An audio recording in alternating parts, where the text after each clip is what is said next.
Hey, what's going on, guys? I've got here a 2008 Chevy Impala, and I'm gonna use this car to point out to you the location of the important fuses for the power locks as well as the power windows. So let's head under the hood. The power locks on this car are computer controlled, and there are three 10-amp fuses here that work to send power to the computer. So we've got the airbag display fuse right here, this 10-amp fuse. We've got the display fuse, which is this one. And our final fuse is the RVC SEN fuse.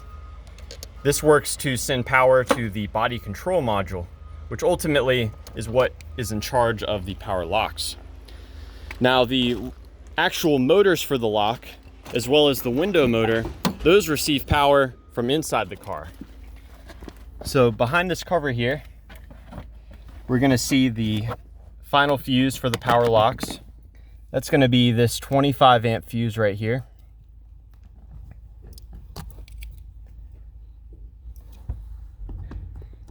And the power windows, they actually don't have a fuse per se. They have a circuit breaker, which is similar to a fuse, except it's able to reset itself. So this is the 25-amp circuit breaker. All of the power for the power windows comes through here. And unfortunately, this not being a fuse, you can't visually look at it and see if it's blown or not. But what we can do is we can take the circuit breaker next to it here, which is for the power seats, I believe, and we can put that in its place. If after swapping the circuit breaker, the window starts to work, then you can suspect that the original circuit breaker you took out is probably no good. Now, there's some further troubleshooting that we can do here for both the windows and the locks. You know, every time you open and close the door, there's wires that get flexed in this wiring harness here. And over time, they can break. So let's say, for example, the power window on this door, or maybe even the power lock on this door, won't respond. What I can do is I can hold the window button down and open and close the door, or I can put the door at different positions and check the switch. And if I can find any certain position that I can put the door at, where the window starts to roll up or down, or the lock starts to respond, then I can suspect that there might be a broken wire that's in this wiring harness.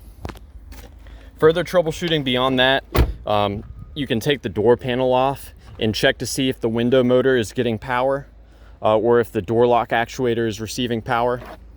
And for the door locks themselves, being that they are computer controlled, you may need to get help with an enhanced scan tool to see if you can communicate with the body control module and see if there's any more troubleshooting you can do with that for the power locks. As far as the power windows go, the power coming from the circuit breaker, it goes to the master switch, and the master switch powers all of the other window switches. So a failed master switch can actually cause one of your other switches to no longer work. So normally in troubleshooting, I'll replace the driver's side switch first. You know, if there's one available right down the road, I'll go ahead and pick one up and hook it up in there and see if it starts to work. So yeah, anyways, I hope that this information was helpful for you. Please do let me know if you have any questions, or more importantly, any advice about troubleshooting the power windows or the power locks on your Impala.